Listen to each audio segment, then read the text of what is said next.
Hello and welcome to this episode of Community Connections. I am your host, Anna Orr, and this is airing right here on OROMIA11. Today we are talking with a representative of the Minnesota Department of Education about opportunities and services that they offer, but also how you can stay connected to the scholars in your network. This is going to be a wonderful episode. Go and grab a parent and or scholar and tune in. It's going to be an episode you won't want to miss.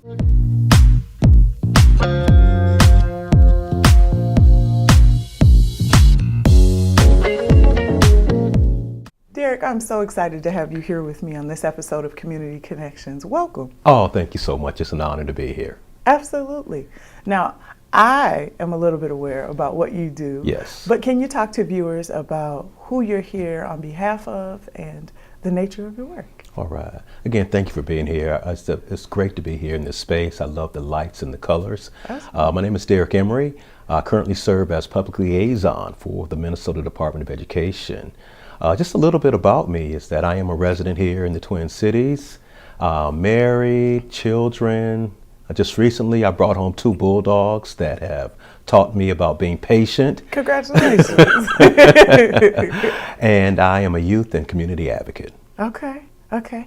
Now, for those that may be unfamiliar about the work of the Minnesota Department of Education, Yes. They may think, oh, that's the schools. And you're right, to a certain extent. But for people that may be like me that don't have scholars, it sometimes seems such a far off place. Like, it's like I don't have kids. I'm not in school any longer. I don't necessarily know everything that they do. Can you kind of just give people a rough description about what the Minnesota Department of Education does? Well, first of all, the Minnesota Department of Education is part of the executive branch for the state of Minnesota. We take our directions from policymakers, from the legislature. So often people think that the Minnesota Department of Education sets policies, but those policies are set by legislatures. So I'd like to also remind our public that it's very important that you vote, because those are the people that make the policies, and we just implement those policies that come there. I think that's a really important note, seeing as we are in the middle of an election year and we just got our first opportunity as to cast our votes for civic leadership. And I think we forget how integral it really is. Everything from people, like you said, being legislators, to policymakers, to people that are on the school board.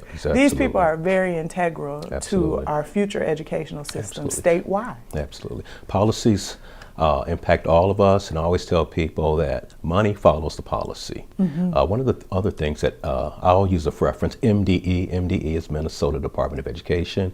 We serve, our audience is K-12, so young people from kindergarten through 12th grade. We also serve adults in GED programs and citizenship programs as well. So really a wraparound full service of anything that could entail education. And promoting education. Absolutely. Yes. For everyone. For everyone. What we want to do also is we want Minnesota to be the education state, really. And the goal that we have is to ensure that all of our students have the opportunity to be successful in college, career, or whatever choice they decide to do. I think that's really important. Now, you work with the African heritage community. The African heritage community is my target audience. I do serve the entire state when it comes to community engagement, but I have a passion for people of color. I have a passion for people who look like me. Again, I want to emphasize that I serve the entire state of Minnesota, but one of the targeted audiences that I serve is the African American community.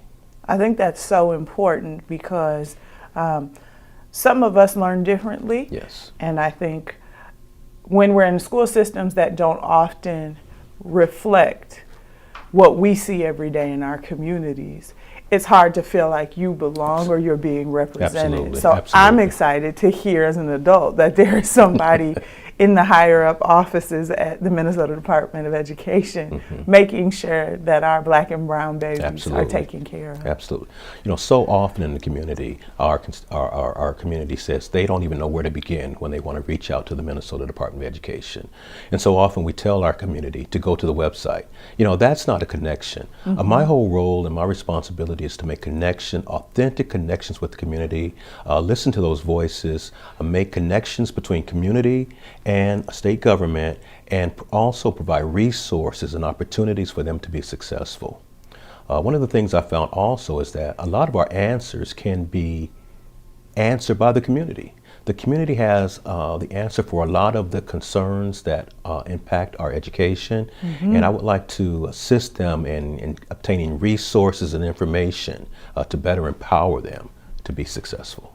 I think that's so necessary. Now, you talked about the community having the answers. You and I met a couple weeks ago at the Community Connections Conference. Can you talk to viewers about what you guys were doing there? We spoke a little bit on that telecast, but can you share with us a little bit of what you guys were doing? You know, during my engagement in the community, one of the concerns that brought itself to the forefront often was mental health, how our mental health is being impacted. You know, we went through some tragic times, you know, the COVID, the civil unrest, and really just the day-to-day lives. So in October, we held our first series of Reimagine Black Youth and Mental Health. Our target audience, we targeted 25 people to come out. Overwhelmingly, we had over 50 people to come out.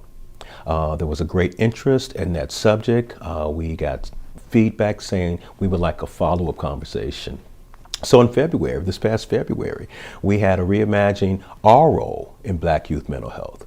Because one of the issues that came up was that so often we put our focus and our energy on others. And sometimes we have to take a step back and say, okay, how is my mental health being impacted? So this community conversation that we met at was really focused on self-care, community care, physical care.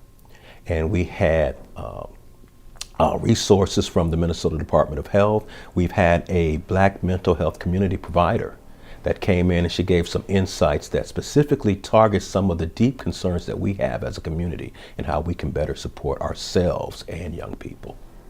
I think that's so important because we just talked about coming out of COVID and the sheltering in place half of it is what we'll say, because we are still very much so actively in it, ladies and gentlemen. So please wash your hands, wear a mask if you are sick, and stay home. Please, until you will feel better. We want to make sure that we are promoting not only cleanliness, but also preventative care for you and those that you love. Absolutely. But we were saying about how that was such an unexpected time in not just history, but also in community. And then we're saying as adults, we were overwhelmed by all of the things. Absolutely. We weren't the new prepared for rules, this. the new death tolls. Tragic. Hearing so much depressing information day after day that felt so hopeless, I think, for so many, right? As adults, I can't imagine what that time period was like for people that had children in the home. God. And trying to explain this to your kids. Their educational systems were being overhauled. Their experiences, you know, that we're not in class anymore. I'm not seeing my teacher. I'm not seeing my friends. I'm not leaving my house. We have to be back in our homes by a certain time. So to think about this being such a necessary time to say, let's talk about mental health. Let's pause. Let's start taking care of ourselves, because it's never going to be a bad time to learn those tools and to learn how to start self-regulating and checking in, not only with yourself, but also with those around you. So important, so important, so important. You know, we learned that our students are suffering. I mean, we have to be honest. We weren't prepared for this pandemic. We weren't prepared for this online learning that so many students were disconnected, right? So again, our February conversation, the focus was on self-care though, because as a community, we also have to heal. We also have to take a look back and say, okay, look how this has impacted us, and how do I better myself to prepare myself for our young people, who I believe is our greatest asset. I think that's very true. Now, you all had that community conversation. What was the feedback Yeah. after that conversation from the community and the practitioners you all had engaging the community at large?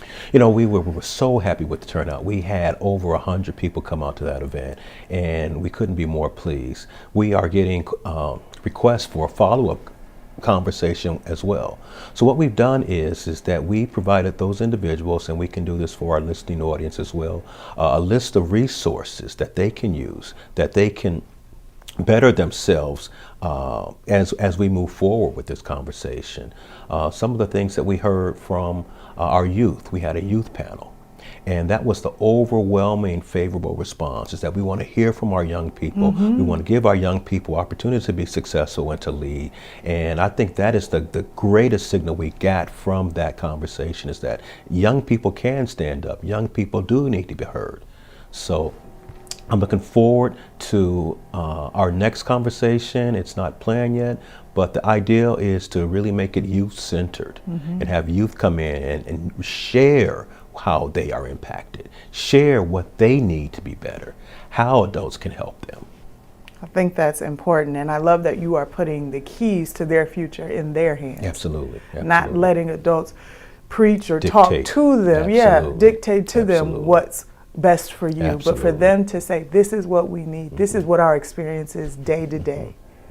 Because, you know, young people, they've lived this. This is what they know. Some of us seasoned individuals, I like it. you know, this is beyond our own imagination, you know, with technology and the resources. So we want to put young people in positions to be successful. I agree with you wholeheartedly. Now, we've talked a little bit about some of the programs and services you guys offer, Yes. but can you share with me what that looks like, how you guys are still touching base with the youth throughout the year? I saw on the website that you guys are in the schools doing some things. What has that experience been like for you? You know, one of the great things too is that I want to also instill in our audience is that this is a statewide. You know, we serve the metropolitan area, but we also serve across the state as well. We are in schools. We are at community events. Just recently I was at a Somali fair over in St. Paul. So we're in public places where we can provide information and resources. One of the emphasis that we are focusing on now is on language access, and how language access is a civil right. Schools have to provide language in the form that the student speaks. So we're providing that information to parents and families. We're empowering them in other ways. We are coming up on our busiest time of the year, our spring and summer, living in the Twin Cities area and across the state. We know that we like to be outside, we like festivals. So we are gearing up right now to preparing to be in communities where people are, because community engagement really is just a tool to bridge community and systems. So what we want to do is we want to be in the community, we want to be places. We'll host other community conversations.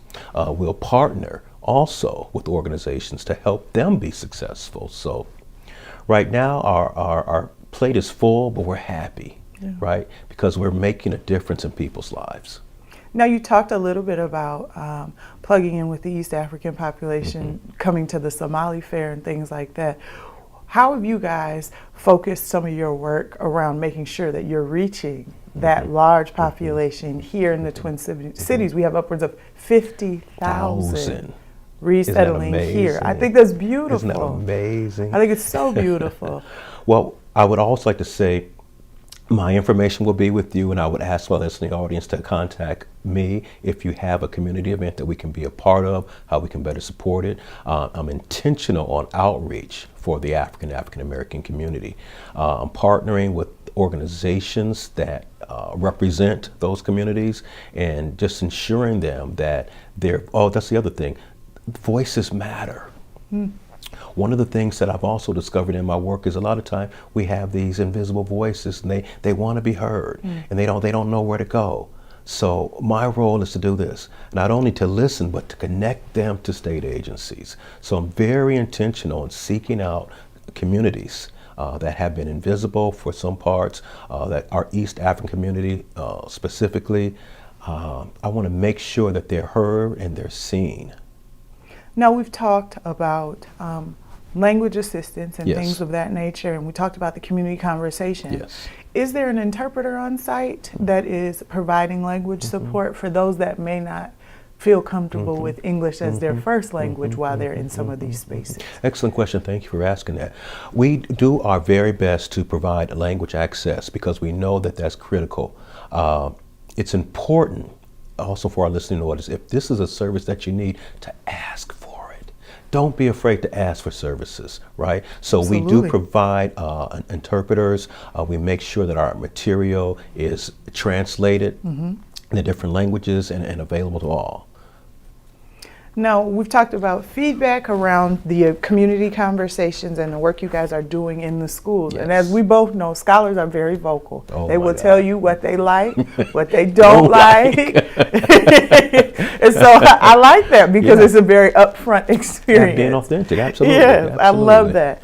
What have you heard as points of opportunity or hardship from youth that you feel like those watching can benefit from? Something that I hear over and over again, vocational training. A lot of our students, they want to get into hands-on craftsmanship, Right. hands-on training, providing those resources. From some of our seasoned individuals, we talk about obtaining their teacher's license and how that can be some barriers and just not knowing where to go. Oftentimes we hear about just access to tools and just information. And sometimes what we don't know can hurt us. So I think it's really critical for people in my position for the Minnesota Department of Education is to be vocal, to be present, to share the resources that are available for our communities. That leads into my next question. Yes. How do we stay connected to the work of the Minnesota Department of Education and supporting that work? Because I think what you're doing is so integral to not only scholars and their futures, but Yes. also our educational landscape across the state. Whether I have a child today, 10 years, Yeah. or I adopt someone, whatever the case may Yes. be, I want education to be sound and to be the best that it can be in this state for Absolutely. every scholar. For every scholar. You know, great question. We've just revised our website. Minnesota Department of Education, if you put in public engagement, we are revising our website to make it user-friendly. Honestly, one of the things that I discovered coming in, it wasn't user-friendly. You know, you click here, you click here. No, we don't need to do all that clicking, right? So we were revising our website. We are on social media platforms, Facebook, Twitter, and LinkedIn. Minnesota Department of Education, public engagement. Reach out to us. Let's make a connection. I think that's wonderful. Are you all on, you said you guys are on social media. Absolutely. Please let us know what social media handles you guys are under. Okay. Facebook, Yeah. Instagram. Facebook, again, just Minnesota Department of Education, just put in public engagement. Okay. Public engagement, you'll find us. Now, what's next on the horizon for the Minnesota Oh, wow. Department of Education? So excited about what's happening. You know, it's great. You know, this has been the best winter ever, right? This At has least been the it might have best. snowed. So spring is just around the corner. Absolutely. And again, we will be in the community. We will be partnering with organizations. We'll be visible. And right now, we're looking for ways to better connect and how can we better serve communities.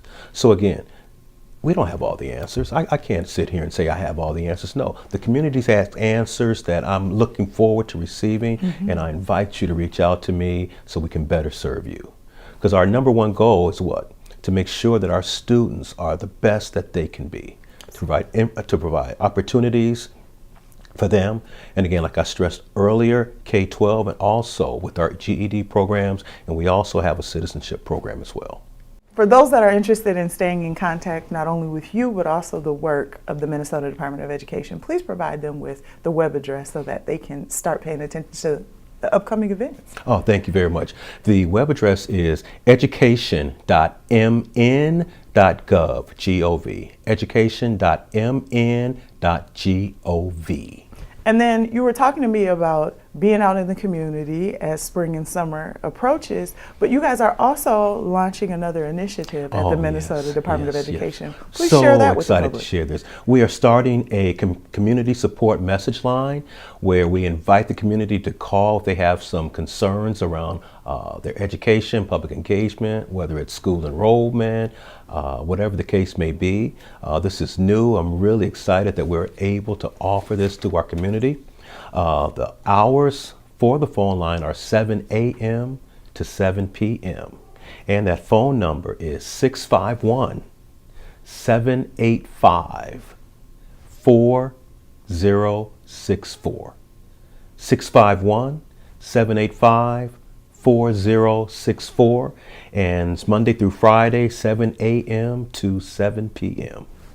Now, for those that were interested in connecting with you specifically ahead of the Spring Summer Festival season, please give them your direct contact information so that they can follow up with you. Oh, thank you. It's Derek Emery. That's DEREK.EMERY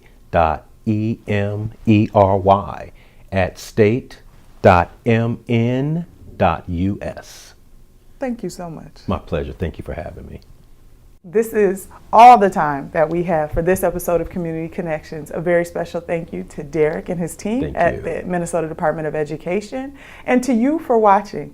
As always, I'm your host, Anna Orr. This has been airing on OROMIA11. I look forward to connecting again with you soon.